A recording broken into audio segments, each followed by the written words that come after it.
8 बजने को है वक्त, 8 की फाइट का हो चुका है। नमस्कार, मैं रविंद्र सिंह आपके साथ और आज का मुद्दा 8 की फाइट का है। बदलाव की तैयारी, किसकी है बारी? प्रदेश में सियासी नियुक्तियों की सरगर्मी तेज हो गई है। बीजेपी प्रदेश अध्यक्ष मदन राठौड़ ने कहा है कि बीजेपी का प्रत्येक कार्यकर्ता काम कर रहा है, उसमें नियुक्तियां उसी में से करेंगे। अभी संगठन पर्व चल रहा है, इसमें पदाधिकारी बनेंगे, उनमें से हम नियुक्तियां भी करेंगे। मदन राठौड़ ने कहा कि बोर्ड गठन होना है, इसलिए सब काम करेंगे, योग्यता के आधार पर नियुक्तियां की जाएंगी, सबकी समीक्षा की जा रही है और मुख्यमंत्री भी इसके प्रति गंभीर है। हालांकि मंत्रिमंडल विस्तार को लेकर मदन राठौड़ ने कहा कि यह तो सीएम के अधीन का मामला है और मंत्रिमंडल विस्तार में संगठन की भूमिका नहीं होती। वहीं इस पर कांग्रेस ने तंज कसा है। कांग्रेस नेता स्वर्णिम चतुर्वेदी ने कहा कि प्रदेश बीजेपी गुटों में बटी है, खींचतान के अभाव में फैसले नहीं हो रहे हैं, इससे सामान्य सियासी नियुक्तियां भी नहीं हो पा रही हैं, जिससे जनता परेशान हो रही है। चर्चा आज इसी पर करते हैं, पहले एक रिपोर्ट आपको। सियासी नियुक्ति, विस्तार और फेरबदल की सरगर्मी। बीजेपी प्रदेश अध्यक्ष ने कहा नियुक्तियां भी करेंगे, बोर्ड गठन भी करेंगे। अभी संगठन पर्व चल रहा है, इस संगठन पर्व में सारे पदाधिकारी बनेंगे ही बनेंगे और इसके अलावा भी कोई शेष रह जाएगा और योग्य है और हमको लगता है कि इनका उपयोग होना जरूरी है तो उसका हम नियुक्ति भी करेंगे। ये सब काम होते हैं, ये प्रक्रिया है। मदन राठौड़ ने मंत्रिमंडल विस्तार को बताया सीएम के अधीन मामला।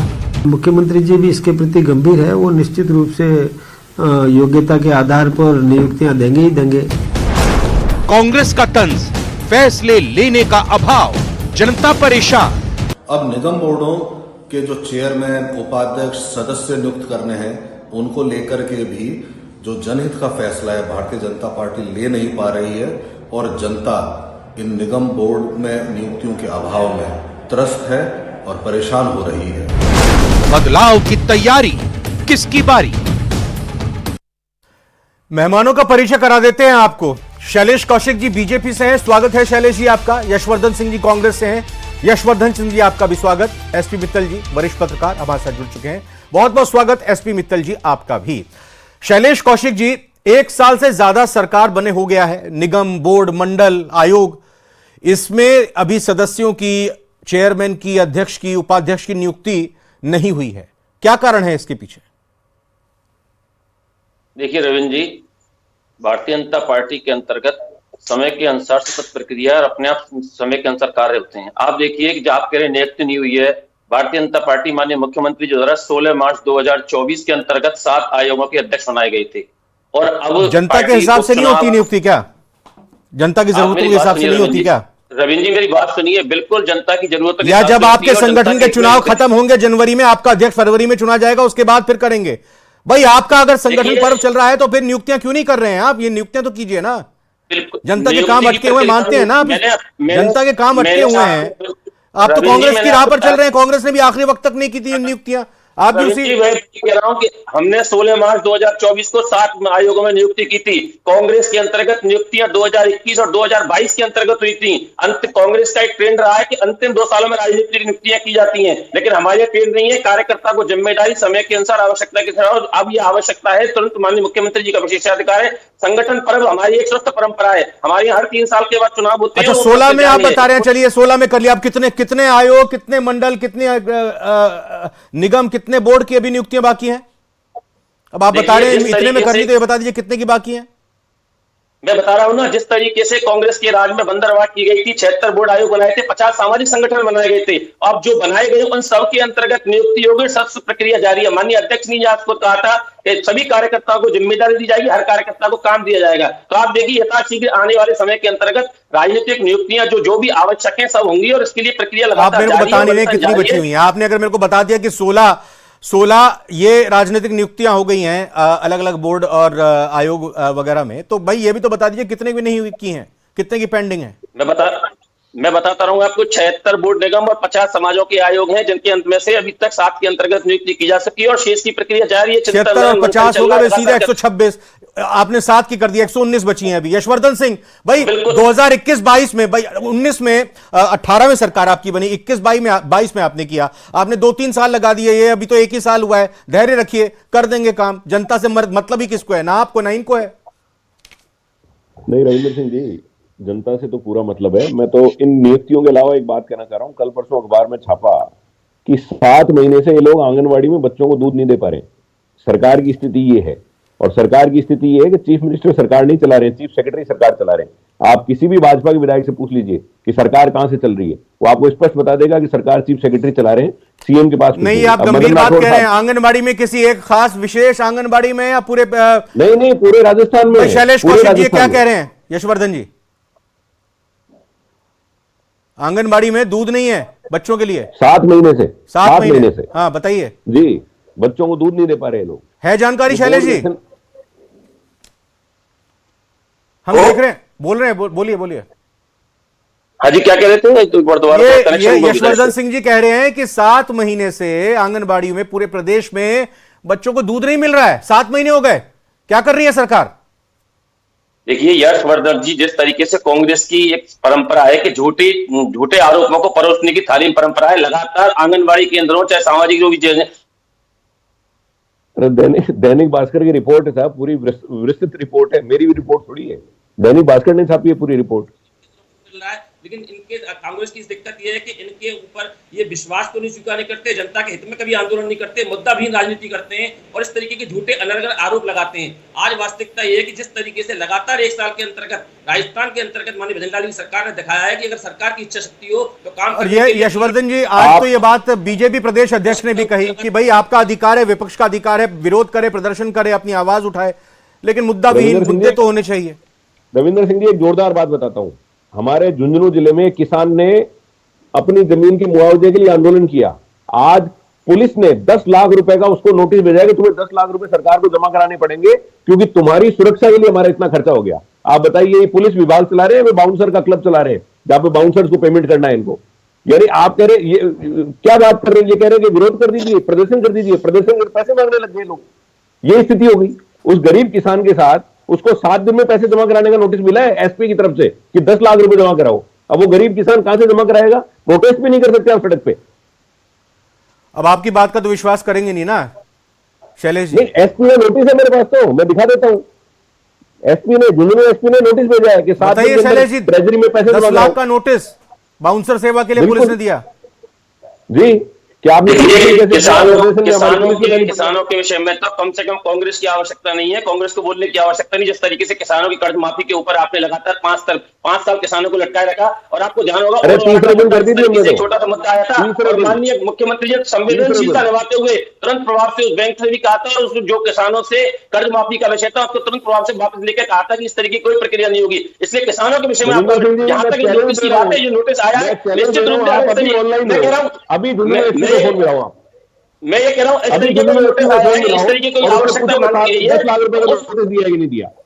अच्छा एक मिनट, एक सेकंड यशवर्धन जी, मैं सवाल पे आ रहा हूं भाई। मुझे ये बताइए, आयोग हो, बोर्ड हो, निगम हो, मंडल हो, इनके लिए नियुक्तियां कितनी जरूरी होती हैं?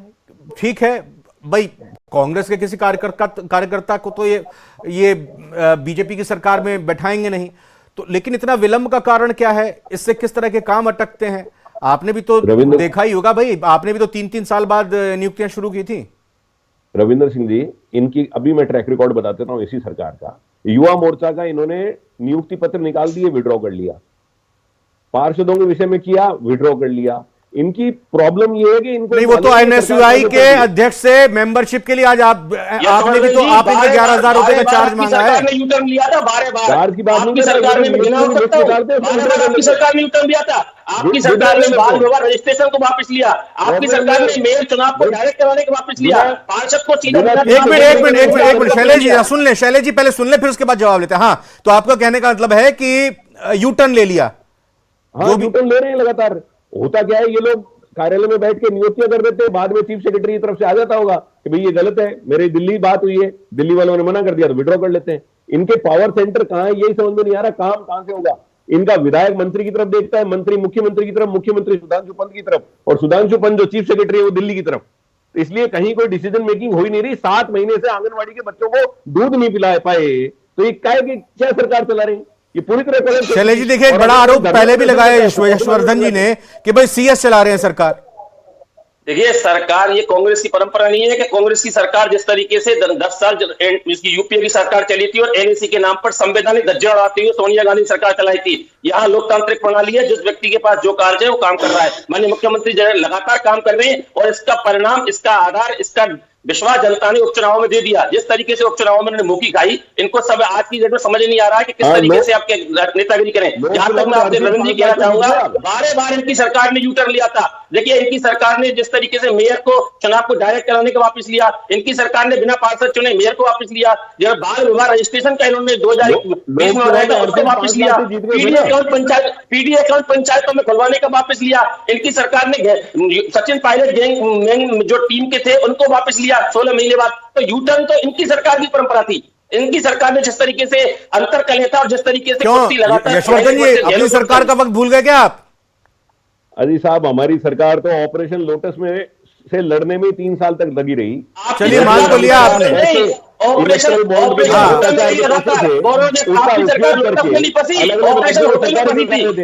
अब आपको अपनी ही पार्टी के विधायकों पे भरोसा नहीं था, तो इसमें भाई कोई क्या कर सकता है? हमने तो बचा ली ना सरकार, हमने तो बचा ली, लेकिन इलेक्ट्रल बॉन्ड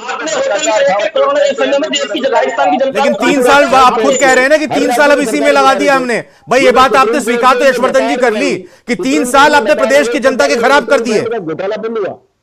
3 साल आपने जनता के प्रदेश के खराब कर दिए, ये बात तो स्वीकार कर ली एसपी मित्तल सर। नहीं खराब किए, इन्होंने खराब किए। दिल्ली में बैठ के इन्होंने अरबों खरबों रुपए लगा के खराब किए। आपके अंतर्कलय ने, आपका जो संतोष था, जो कुर्सी थी, 5 साल जो कुर्सी की लड़ाई चली, उसने खराब किया राजस्थान की जनता का भविष्य, राजस्थान के युवाओं का भविष्य, राजस्थान के किसानों का भविष्य। आपकी सरकार लगातार।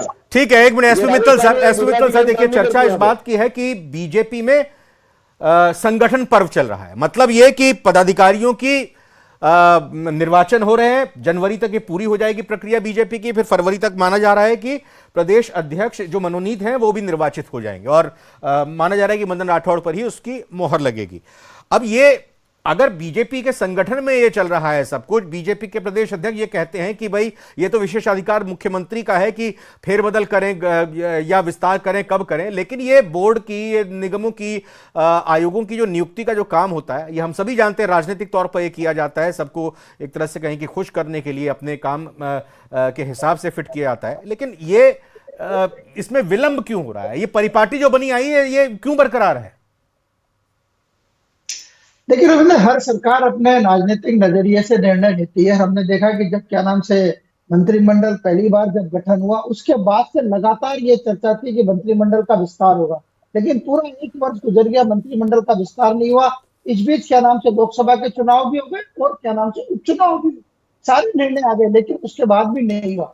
ये बात सही है कि सरकार को अपने तरीके से लेना चाहिए निर्णय, लेकिन मैं यहाँ कुछ पॉइंट जरूर गिनाना चाहता हूँ रविंद्र, जो बहुत जरूरी है। देखिए, सरकार ने अभी पिछले दिनों ये कहा कि हम एक समीक्षा करेंगे जो कांग्रेस की सरकार ने पिछले कार्यकाल में निर्णय लिए, खासतौर से भू आवंटन के बारे में। बहुत बड़ा मुद्दा है भू आवंटन का, जिन संस्थाओं को, धार्मिक संस्थाओं को, सामाजिक संगठनों को, लेकिन आज तक भी सरकार उस कमेटी का बना नहीं पाई कि क्या निर्णय हुआ, और अभी तक भी लोग जो है वो लगातार परेशान हो रहे हैं। सबसे एक महत्वपूर्ण बात है कि आरपीएससी का जो अध्यक्ष, आप जब ये कहते हैं रोजगार, सरकार विधानसभा चुनाव में ये वायदा करके आई थी कि हम आरपीएससी की छवि में सुधार करेंगे, लेकिन रविंद्र मैं आपको बताना चाहता हूँ पिछले 4 महीने से आरपीएससी के अध्यक्ष का पद खाली पड़ा है, एक सदस्य का पद खाली पड़ा है।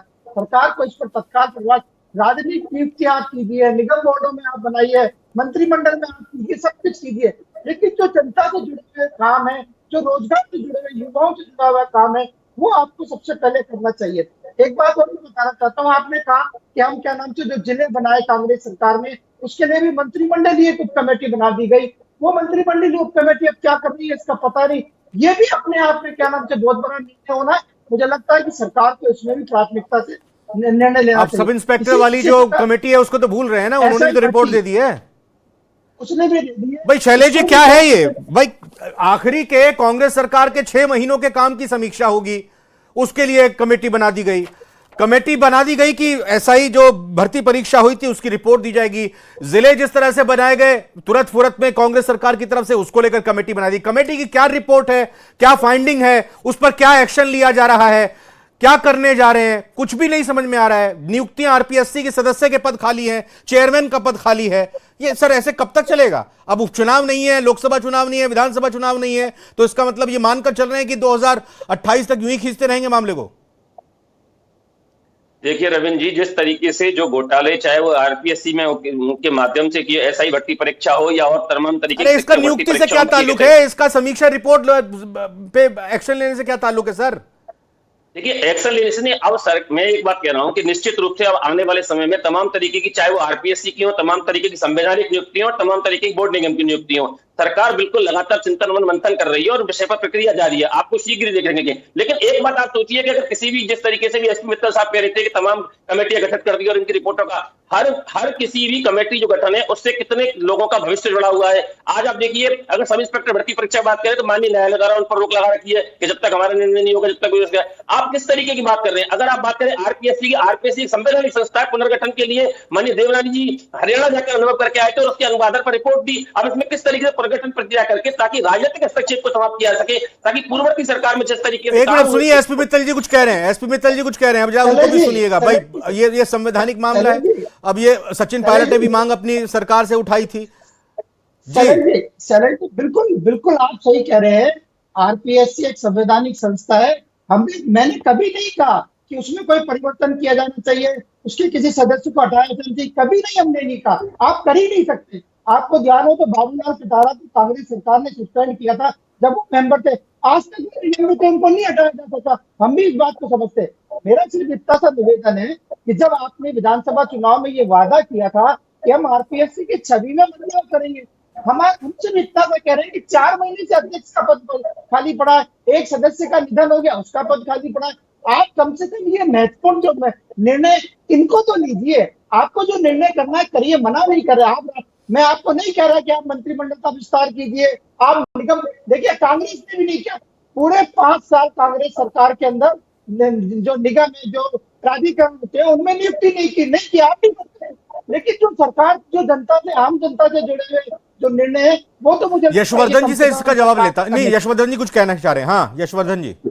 रविंद्र सिंह जी, मैं एक बात बताना चाह रहा हूं, आपको मालूम है, एसपी मित्तल साहब को मालूम है, मुझे भी मालूम है, इन लोगों ने, इनके पूर्व प्रदेश अध्यक्ष सीपी जोशी जी ने राजस्थान की जनता से जानबूझकर झूठ बोला कि हम अगर सत्ता में आएंगे तो आरपीएससी को भंग कर देंगे।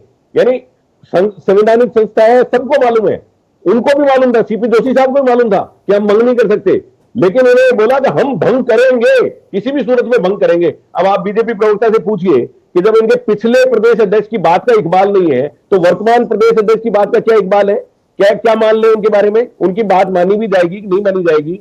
आप कुछ भी झूठ बोल देंगे और उसके बाद में पलट जाएंगे। आपने आरपीएससी को भंग नहीं, पूरी तरह भंग करने की बात कही थी कि हम इसको खत्म कर देंगे इस आरपीएससी को। पूछिए आप बीजेपी प्रवक्ता से कि बोले दे रहे हैं, शैलेश जी जवाब दे रहे हैं। देखिए रविंद्र जी, जो कांग्रेस के प्रवक्ता हैं, बिल्कुल निश्चित रूप से एक बात जो कह रहे हैं, इनकी आदत है कि जिस तरीके से बात को तोड़ मोड़ कर, हमारे प्रदेश अध्यक्ष जी ने यह कहा था, हमने पूरे चुनाव के दौरान ये कहा था कि जो आरपीएससी है, इसके संवैधानिक संस्था, इसको स्तर को सुधारेंगे और इसमें समीक्षा करके किस तरीके से इसमें ऐसे विधान हो सके, राजनीतिक हस्तक्षेप को समाप्त किया जा सके। मूलभूत आवश्यकता राजनीतिक हस्तक्षेप को समाप्त करने की है, क्योंकि जिस तरीके से कांग्रेस के अंतर्गत राजनीतिक हस्तक्षेप बढ़ाकर तमाम तरीके काम किए गए थे और आज ये प्रक्रिया जारी है। मैंने भी आजपी साहब मित्तल साहब भी कह रहे थे, मैंने कहा था कि माननीय देवनानी जी विधानसभा अध्यक्ष, थोड़ा सा दूर रखिए, साफ नहीं आ रहा, थोड़ा सा पीछे करिए। लोकसभा का अध्यक्ष किया गया था, लोकसभा के उसके हरियाणा की आरपीएससी का अध्ययन कर तय किया गया था कि किस तरीके से इसमें, जिस तरीके से यूपीएससी में प्रावधान है, उस तरीके से प्रावधान किया जाए, राजनीतिक हस्तक्षेप को समाप्त किया जाए और इस पर लगातार चिंतन मनन जारी है। अच्छा आप एक मिनट ये शैलेश जी, यशवर्धन जी एक खबर पढ़ के बता रहे हैं किस तारीख की है। हाँ 20/7/2023 भाजपा की सरकार बनते ही आरपीएससी होगी भंग, सीपी जोशी। दैनिक भास्कर का ये समाचार है और ये पब्लिक है, कोई बिल्कुल झूठी बात नहीं है। 20/7/2023 का ई पेपर खोलकर देख लीजिए। इन्होंने कहा था कि सरकार, भाजपा की सरकार बनते ही आरपीएससी होगी भंग, सीपी जोशी। इन्होंने क्लियर कही थी ये बात। शैलेश जी एक मिनट, शैलेश जी, यशवर्धन जी का ये कहना है कि भाई अगर पिछले आपके प्रदेश अध्यक्ष ने वादा किया था और अब जो प्रदेश अध्यक्ष वादा कर रहे हैं, कल को हो सकता है कोई और भी प्रदेश अध्यक्ष आए, लेकिन अब इनकी बातों पर कितना भरोसा किया जा सकता है? यशवर्धन जी ये शंका जाहिर कर रहे हैं।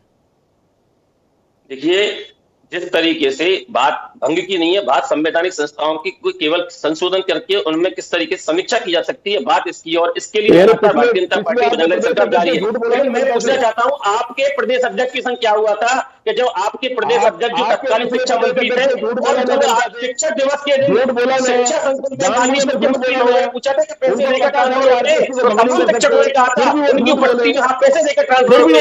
आपके प्रदेश अध्यक्ष और शिक्षा मंत्री का क्या स्तर था कि मुख्यमंत्री सामने इनके हाथ में नहीं, सारा काम दिल्ली से चलता है। बहुत दिल्ली में 2 लोग बैठे हैं। अच्छा चलिए एक मिनट शैलेश जी, मुझे एक चीज बताइए शैलेश जी, ये मंत्रिमंडल में कुछ फेरबदल, कुछ विस्तार तो होना ही है आगे चलकर जल्द ही?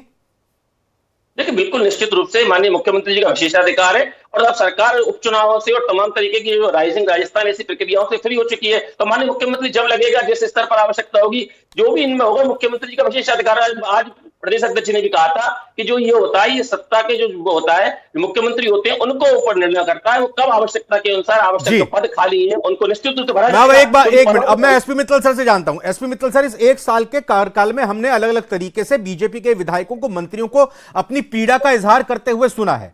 अभी की जो मौजूदा स्थिति है, जो उपचुनाव में जीतकर बीजेपी के विधायक बने या पिछले विधायकों का जिनका मंत्री के तौर पर नंबर नहीं आया, और दूसरी तरफ बोर्ड और निगमों की अगर हम नियुक्तियों की बात करें तो ये कितना धैर्य, यहां पर कितना धैर्य बीजेपी का कार्यकर्ता रख रहा होगा, और उसकी धैर्य की एक जाहिर तौर पर सीमा भी होगी, और चूंकि पूरी तरह से अनुशासित पार्टी है, लेकिन क्या ज्यादा विलंब करने से कुछ ऊपर नीचे तो नहीं होगा? देखिए क्या नाम से भारतीय जनता पार्टी में जब पहली बार के विधायक भजनलाल शर्मा मुख्यमंत्री बन सकते हैं, तो मुझे लगता है कि जितने भी लोग जो विधायक हैं, चाहे वो कालीचरण सर्राफ हो, चाहे अजमेर से अनीता बघेल हो, जो 5-5, 6-6 बार के क्या नाम से विधायक हैं, मुझे लगता है उनको धैर्य ही रखना पड़ेगा पूरे 5 साल, जिसमें उम्मीद नहीं लगती है। और जहां तक मंत्रिमंडल का विस्तार है, मुझे लगता है कि जिस वही चौंकाने वाला होगा जिस तरीके से क्या नाम से मंत्रिमंडल का गठन हुआ, जिसमें नए लोगों को प्राथमिकता दी, मुझे लगता है फिर एक बार क्या नाम से मंत्रिमंडल का गठन होता है तो नए लोगों को प्राथमिकता दी जाएगी, पुराने लोगों को तो धैर्य ही रखना पड़ेगा। और यशवर्धन जी देखिए, कांग्रेस ने सड़क पर अब उतरना शुरू तो किया है, लेकिन शुरू करने के साथ साथ इसको बरकरार भी रखना पड़ेगा। अब आप जिस तरह से बातें रख रहे हैं, सरकार को घेरने की जो मुद्दे गिना रहे हैं, उसके हिसाब से तो हर रोज सड़क पर ही होना चाहिए, भले ही प्रदेश अध्यक्ष बीजेपी के आपको ये कहें कि मुद्दा विहीन राजनीति कर रही है कांग्रेस। कांग्रेस तो लगातार अपने मुद्दों पर काम करती रहेगी, जनता के मुद्दों पर काम करती रहेगी, और जिस तरीके की इनकी परिपाटी है, मैं तो फिर ये कहना चाह रहा हूं कि इनके विजय रूपाणी जी मुख्यमंत्री थे, महत्वपूर्ण कैबिनेट की बैठक ली और 2 घंटे बाद में विजय रूपाणी जी सहित पूरी कैबिनेट को हटा दिया इन लोगों ने। तो राजस्थान में इनके कार्यकर्ता, इनके विधायक सभी संशय में रहते हैं कि पता नहीं कौन से दिन हमें हटा देंगे। इनके यहाँ पे श्योरिटी नहीं है, क्लैरिटी नहीं है, हर चीज को छुपाकर दिल्ली से निर्णय होते हैं।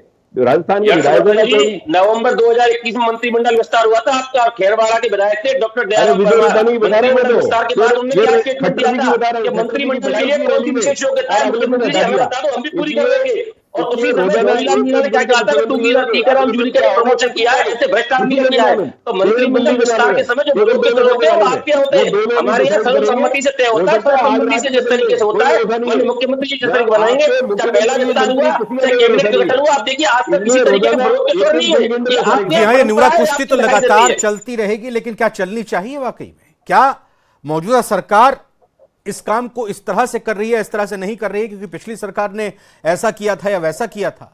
इसी आधार पर मौजूदा सरकार के अपने तर्कों को रख सकती है, ये जनता को सोचना होगा, समझना होगा। जनता देख भी रही है। बहुत बहुत धन्यवाद आप तीनों मेहमानों का करना चाहूंगा, और मुख्य तौर पर चाहे वो संवैधानिक या यूं कहें कि जो महत्वपूर्ण नियुक्तियों की बात है, या बीजेपी के अपने अंदर संगठन के लेकर जो चुनाव चल रहे हैं, और तीसरी बात विशेषाधिकार मुख्यमंत्री का कि वो किसे मंत्री बनाए, कब मंत्री बनाए, कब फेरबदल करे, कब कैबिनेट विस्तार करे। अब इन 3 चीजों का इंतजार जनता को भी है, कार्यकर्ताओं को भी है, क्योंकि कामकाज जरूर कहीं ना कहीं प्रभावित भी होता है अगर ये नियुक्तियां नहीं होती। 8 की फाइट लाइन।